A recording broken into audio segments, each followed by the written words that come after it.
Hey there, Virgo Sun, Virgo Moon, Virgo Rising. It's Maggie. Welcome to Moon Directed, where we work with energy to see how we can best utilize it to move our life forward in the most positive way possible. Today, we're going to talk about the energy of the next 2 weeks, the second half here of Pisces season, and how you can best utilize it. We have a beautiful new moon that is happening on the 13th. I really encourage you to take advantage of it. It is going to be supercharged, super powered with the Venus conjuncting Neptune. So this is a great new moon to plant the seeds of intention about the things that you value, and it's limitless. So whatever financial relationships, Venus rules both. You know, what is it that you really want? And I really want to say to you, the universe is the limit. Do not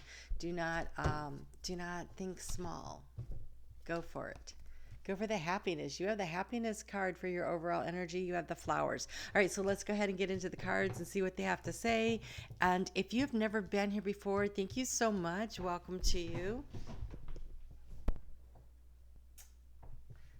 I do want to ask you and encourage you, whenever you watch any YouTuber, especially if you're watching a tarot YouTube, to hit the thumbs up.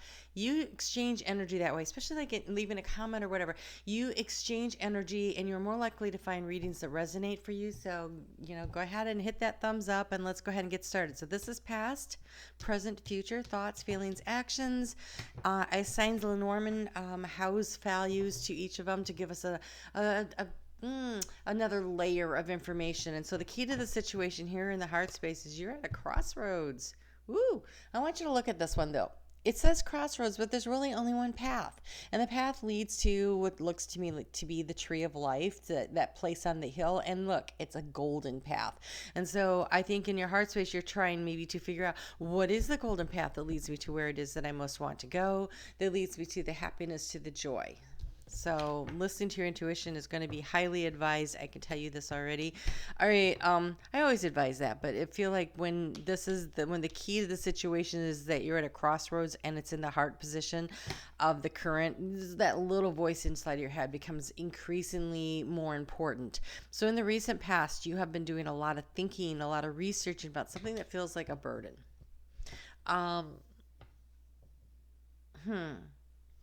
This cross is interesting. It has such hermit energy around it.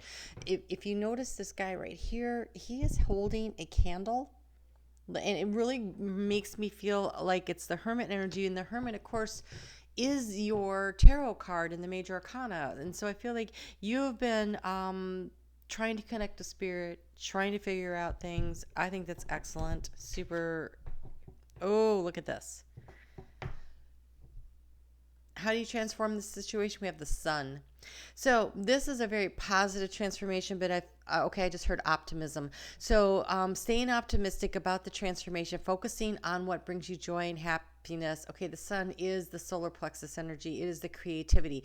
So finding the joy and creating joy in the moment, in the day, staying present and letting what brings you happiness be your guiding light. Whoa. Be your guiding light. Love it. It's almost like your little sun here that you're following becomes the bigger sun. And so allow yourself to let joy be your guiding light, to help you to find a community where there is an abundance of growth. And so when we have the garden card in the House of the Fishes, I feel like networking, and there's growth, and there's opportunity, and there's an opportunity to really bring in a lot of happiness. In the recent past, you've had a lot of doubts and anxieties about the confusion that you're feeling about. I'm at this crossroads. I don't know what to do.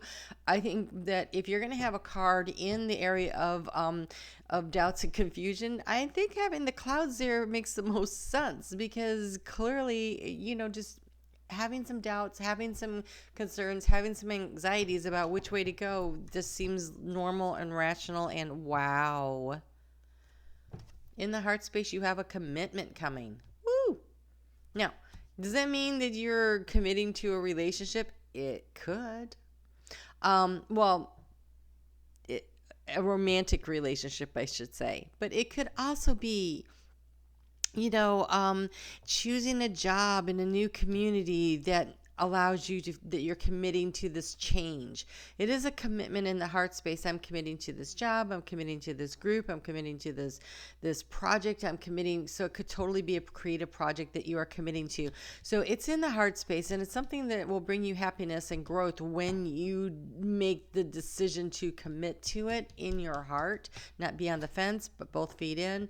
So there's been a need to create some healing space in your life, and so maybe that is why you've been going through the searching through your higher self, and going within and trying to figure out what really matters to you, so you could bring around the healing that has been an obstacle to get to. So healing is never an obstacle. Sometimes it just seems like it takes a very long time to heal, and now it's time to move.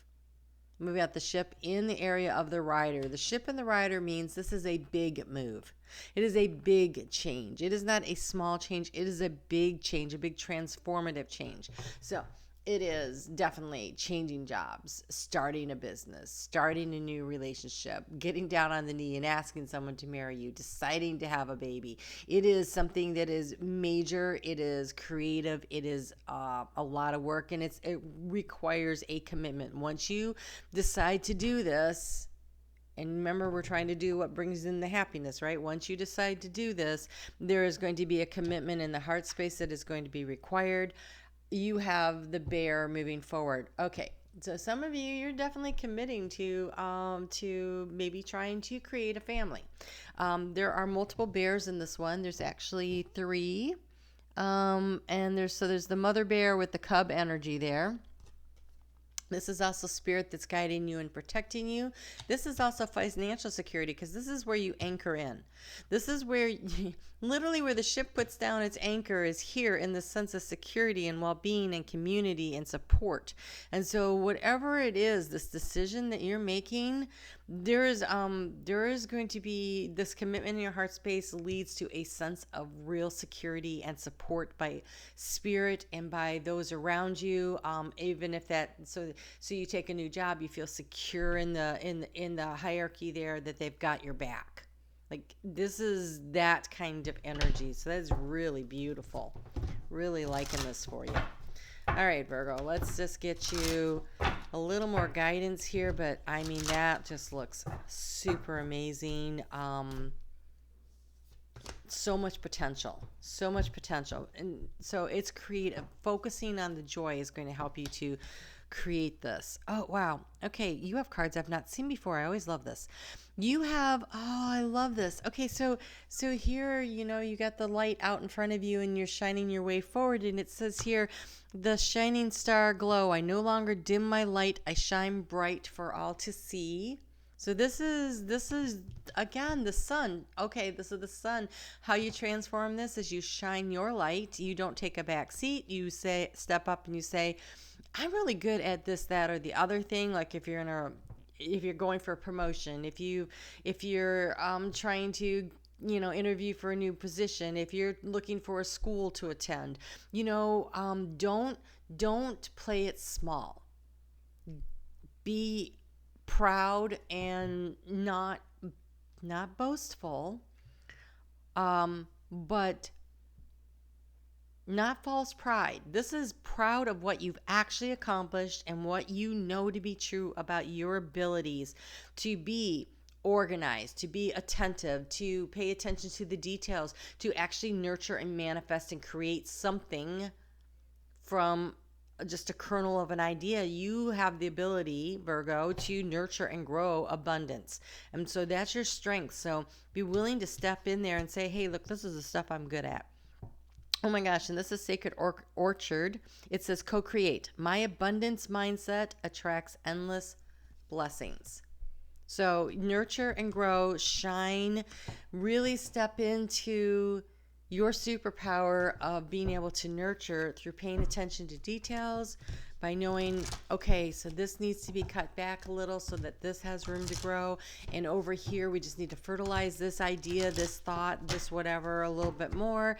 And if we clear space over here, we can like start this other thing, and we can grow an abundance in multiple arenas of your life. Okay, that's interesting. So for some of you, you have changed positions. Thank you for leading me to the best healer for the situation. I just want to say, first, for those of you that it's a medical situation, that's very on point. But for some of you, change. Like change your position, change your job, change the status of something, change. So change, when I see that, I feel like you're being divinely guided to make a major change. And you have laughter is the best medicine. So again, if it is a physical thing, look for somebody that resonates with you. And here we have, thank you for reminding me to detach and find the humor and the irony within every human situation. The more you seek out the joy and the happiness, the more you focus on to continuing to grow and create things of joy and happiness, and focusing on that, the more successful whatever this endeavor is going to be. So it's about co-creating with joy. Co-creating by letting yourself shine. Don't play it small. Oh, okay, I just heard, why be ordinary when you can be extraordinary? Very nice. Very nice. Okay, so let's see what we have here. Optimism, enthusiasm, creative energy. You have the Page of Spring, or the Princess of Spring, which is the Page of Wands. It's time to go after your dreams, do something that expands your horizons, and let your creativity take flight. That's how you transform the situation, is you let your creativity take flight, and you can create. You have all these creation cards. Go create something amazing. You've obviously been thinking about it, and now it's time to make that commitment in the heart space to what it is you're trying to create. This is beautiful. All right, let's get you another little bit of advice here, but honestly, and with Venus and that new moon, oh wow, the cards just coming left and right. So you have breaking bad habits, self-acceptance, excellent mental health, and letting go of vices.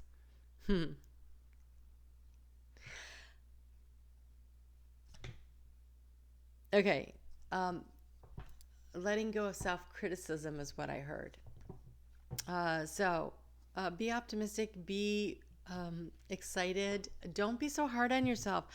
Part of the fun of trying something new is figuring out what is the best way that it works. And so instead of thinking that you have to do it right the first time, think of things as learning and growth experiments instead. And then, it's a little more fun. You have the festival. Creates an energetic blueprint for a fantastic party or event. Oh, maybe you're co-creating and finding happiness and joy that way, but I also feel like it's about making every day fun and full of festivities. Ooh, love that you got this. You have the Felix Felicitas, power symbol to create luck and serendipitous events. I'm always in the right place at the right time with the right people and the right opportunities. And you have perseverance. There's that Knight of Pentacles energy that you're so good at. The motivation to keep going despite the odds. Create with joy. Have confidence in yourself. Feel optimistic about it. Don't be so hard on yourself. Just commit in the heart space that you're going to do what you want to do, that's bringing in this joy and this happiness. It's time to go create your universe. All right, you guys have a great week. I will see you back here on Monday for the moon astrology. And then we're coming up already on, Aries season, just like that. So take advantage of this new moon, set your intentions, and I'll see you next week.